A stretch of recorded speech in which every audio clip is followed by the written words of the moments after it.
3, 2, 1.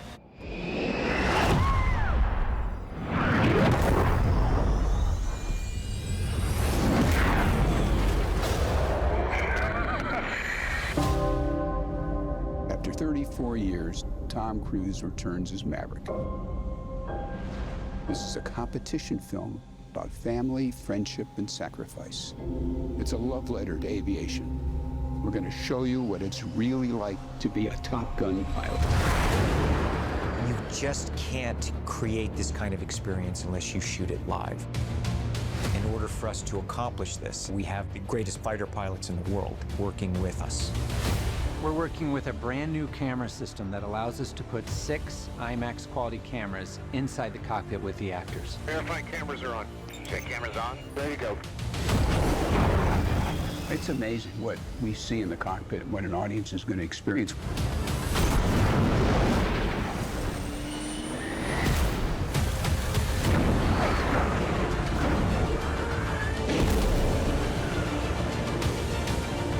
Just a little higher. That's perfect. Great camera position.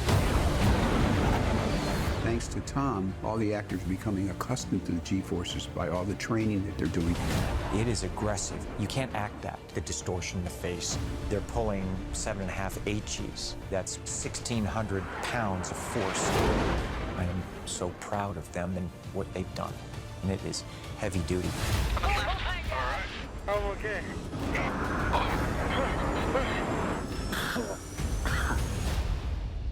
Putting us up in these jets, it's very serious. That's why everybody thought it would be impossible. And I think when Tom hears that something's impossible or it can't be done, that's when he gets to work.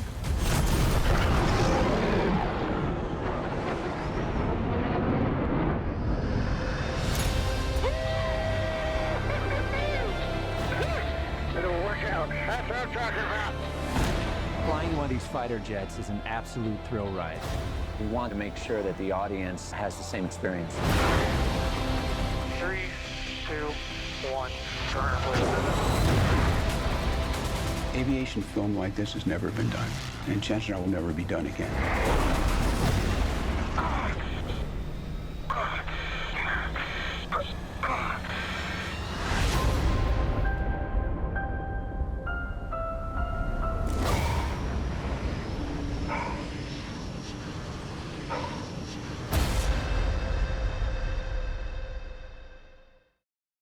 Hey, Greg Russell here from Movie Show Plus, enjoying being here at the Foundation Hotel this week. We've been taking the show on the road quite a bit. Now, if you've got a business that you would like us to showcase, just let us know. Get in touch with us via our website right here, movieshowplus.com, and we'll get back with you. And hey, who knows? You might be the next movie star right here on Movie Show Plus.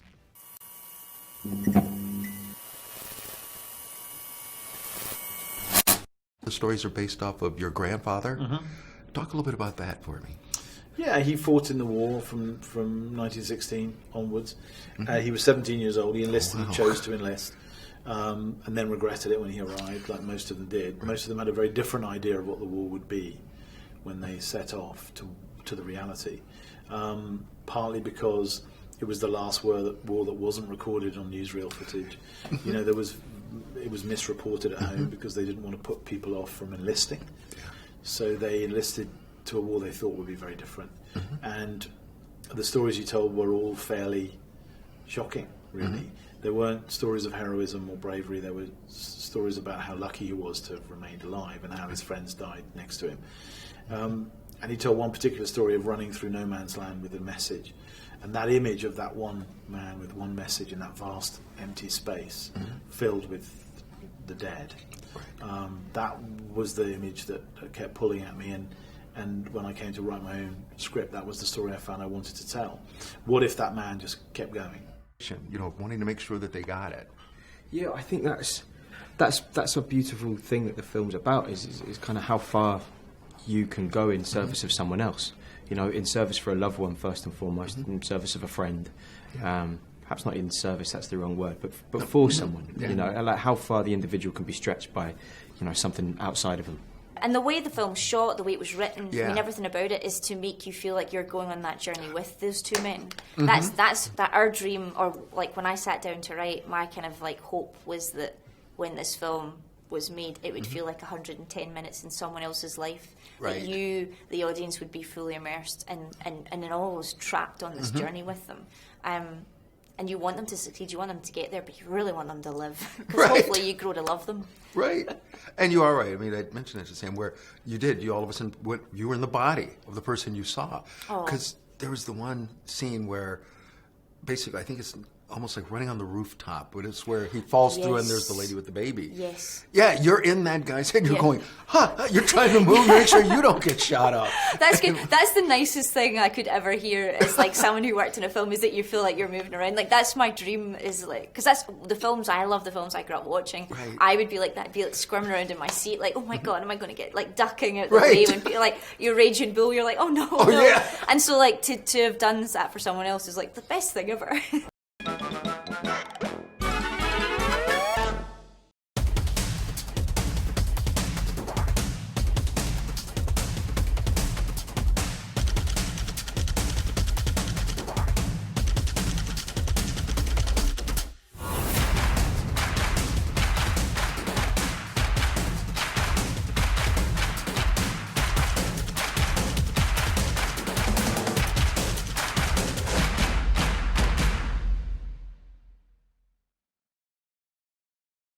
Welcome to the Maple Cafe, located inside the Maple Theater. Featuring hot, fresh food made to order from the Pita Post. Great Lakes Coffee is back to serve your favorite hot or cold beverage. For more information, please visit themaplecafe.com.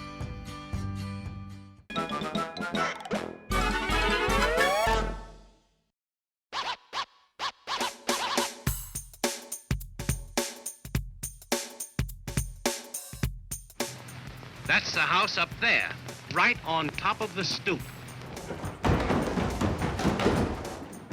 Do we really need that trunk? If you're the police, where are your badges? Badges?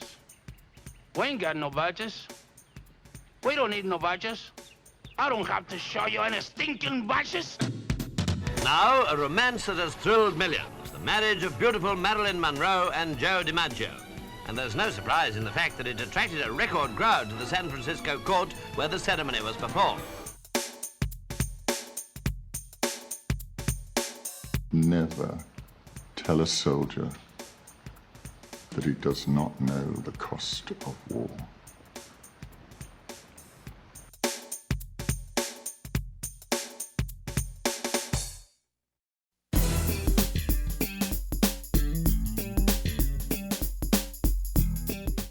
So right now I am here at the Barnes & Noble here in Shelby Township, and I am joined with Charles DeWandler, who is a local guy from Michigan who has made it in Hollywood, and you have now gone on, not only are you an editor out there and have worked in movies for several years, you're now an author. Well, you've been an author, but you have a new book that's out.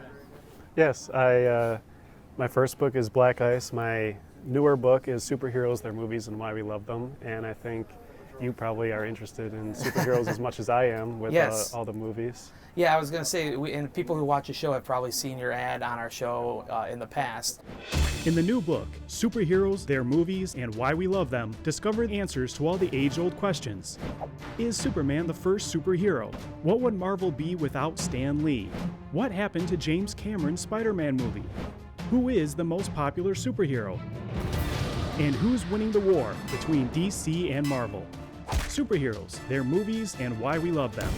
On Kindle, Amazon, or BarnesandNoble.com, or any of these other great digital bookstores. So then what gets you into the new book, Superheroes, Their Movies, and Why We Love Them? You obviously have a fascination with superheroes. Again, your movie, parody movie, is kind of in the vein of, those, Scary Movie and all those kind of Zucker kind of parody movies that have come out in the past. But a lot of it deals with the superhero genre. Yeah, in the movie, we spoof a lot of different movies, but we do spoof Superman and Batman in the movie. So there is that superhero element in the movie for sure. So this has been this has been one of your main interests, like since you've been a kid, right? Yeah, since I was a little kid, I used to watch the Christopher Reeve Superman movies on VHS. And when the movie Batman came out, that's like the first superhero movie I saw in the theater.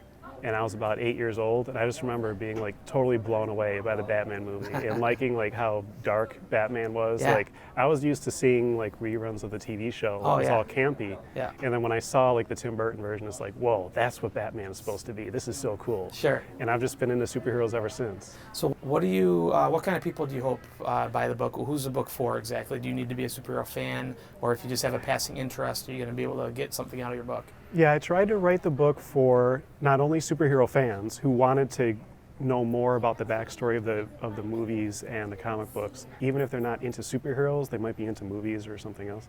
They might be interested in those backstories. Okay. Well, hey, as people out there might know, we have our upcoming Oscar Gala at the Maple Theater.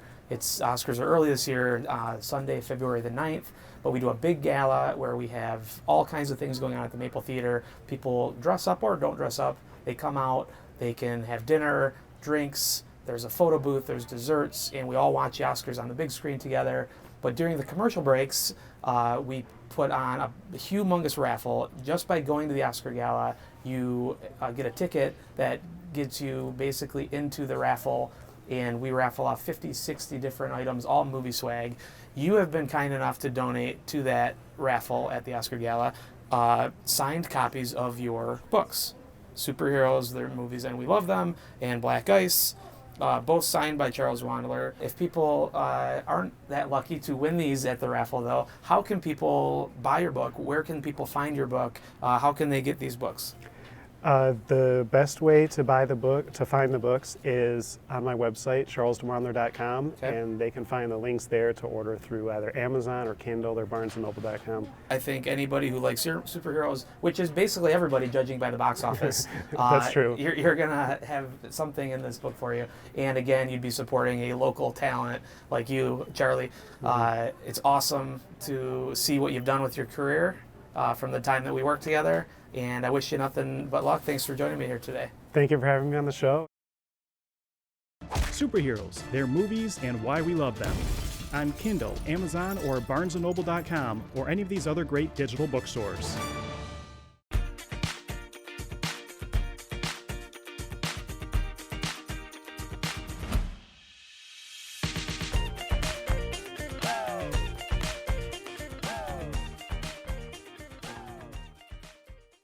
Lots of new movies opening this weekend. Let's get to it. Coming. Just Mercy stars Michael B. Jordan, Brie Larson, and Jamie Foxx, and tells the real-life story of how a renowned defense lawyer stood up for a wrongly accused man on death row. Jamie Foxx is especially good as the convict, Walter McMillian, but other than his performance, this is mostly a straight-laced, paint-by-numbers courtroom drama, albeit an effective one. Just Mercy, though, is just okay, and I give it a B-.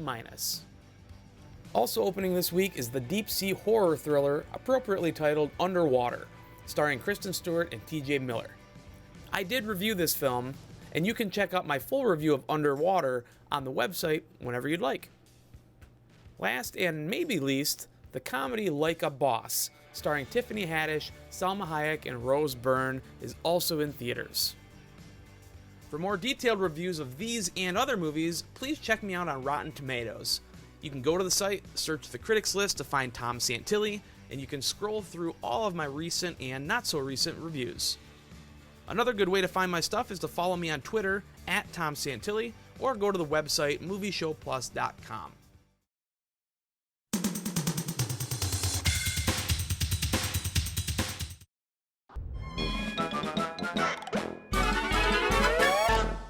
The Maple Theater presents the Maple Cafe, a perfect place to host your next get-together.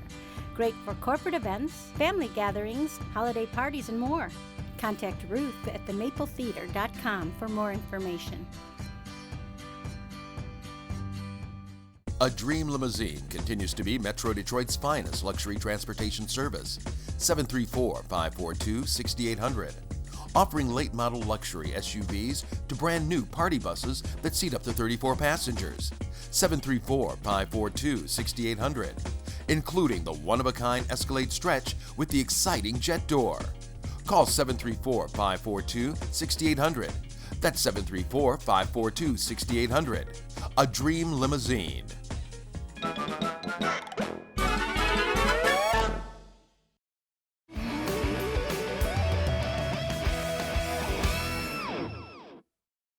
right, so I'm here with Josh Gardner from the Film Lab here in Hamtramck. Josh, thank you so much for being a part of the show today. And I'm just so excited to be here at the Film Lab.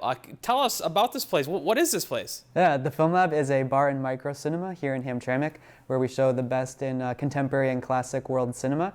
You can come and you can have a drink. We have popcorn. We have a lot of food pop-ups, so you can come, hang out with your friends, have a drink, watch a movie, and have a good time.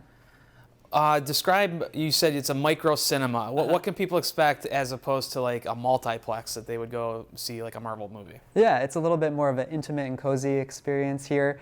We have tables, everyone has a table, so you can put your drinks and popcorn on there, and it's a little more social. You can sit with your friends.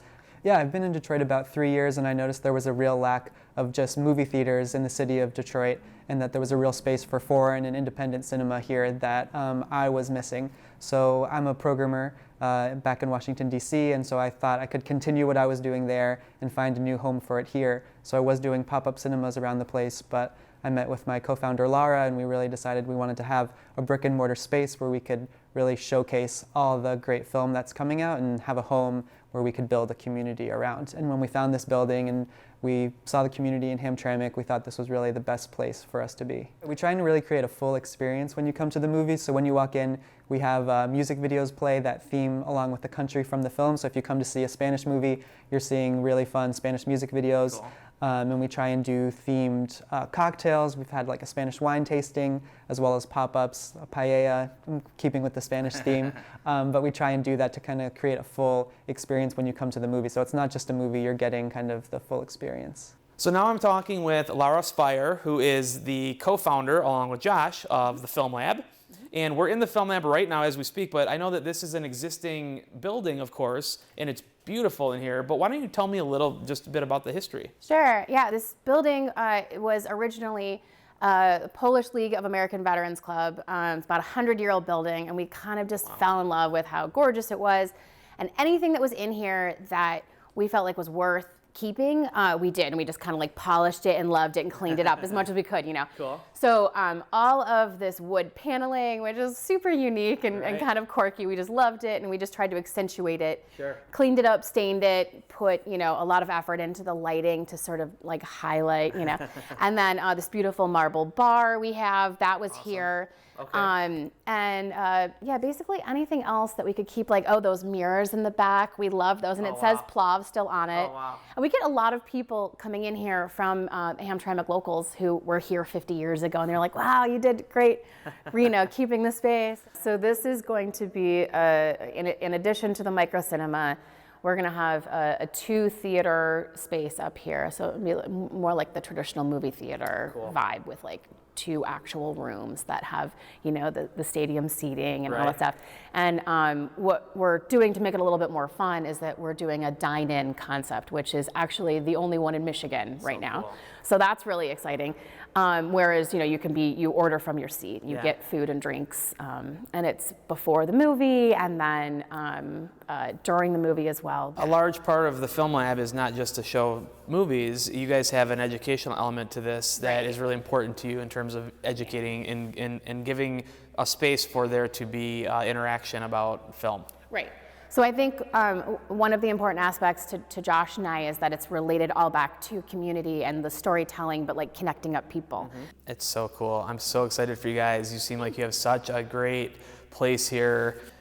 There's ways that the average moviegoer can help kind of see this thing come to fruition. Yes, I mean, so we are in the middle of a big fundraising campaign, and we do have, through our website, we do have a way to donate for anyone who's interested, and then also we are selling off, you know, particular objects and gifts, which is, you know, a typical like fundraising thing. Yeah, sure. You know, like seats will be for sale, and you can get your name put on a seat that says like your family gave and stuff like that. Very cool, So yeah, we have that all up on the website, which is thefilmlab.org. Okay. And so anybody who's interested, and memberships are also available on there, and that helps towards the fundraising goal. The Knight Foundation gave us a $100,000 grant, which was amazing. Wow. But it's a matching grant, which means to get their $100,000, we need to raise $100,000. Got it. And so that's amazing, because basically it means that everybody who gives $1, it means $2. Sure. And that's the best way to explain it to people, is that everybody's dollar gets doubled. And every dollar counts and gets you towards that goal. Yes. Yeah, that's so cool. And I think, again, it's worth it to bring something like this. Like you said, there's nothing else really like this in Michigan, let alone Detroit. I mean, this is a unique thing that you guys are doing. So again, best of luck with it all. Thank you. Yeah.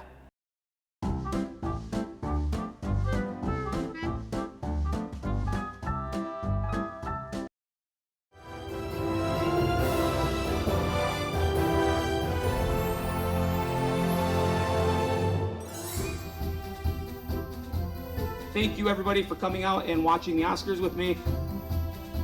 A big thank you to all of our sponsors, especially the Maple Theater, Jim DeFalco Farm Bureau, of course, and of course all of you for coming out and celebrating Hollywood's big night. We have like over 50 things we're going to be raffling off throughout the evening tonight. All kinds of movie swag and gift bags that have been donated by sponsors.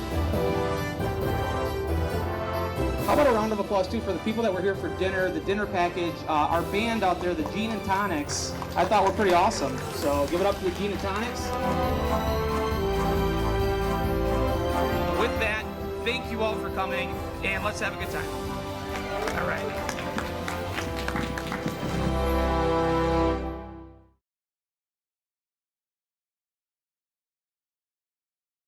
Check out MovieShowPlus.com to watch this episode online, and for exclusive content, extended interviews with Greg Russell, and a complete archive of movie reviews with Tom Santilli. Also, make sure to like and follow us on social media and on our Movie Show Plus YouTube channel. Next time on Movie Show Plus. Do I have the rope? Well, you know, actually, you see, the way this works is...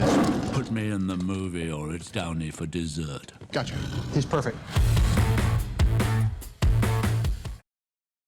Any and all views and or opinions expressed by me, Tom Santilli, are fully my own and do not necessarily reflect the views and or opinions of Movie Show Plus, any other critic on the show, or anybody else associated with this program. Let's all go to the lobby. Let's all go to the lobby. Let's all go to the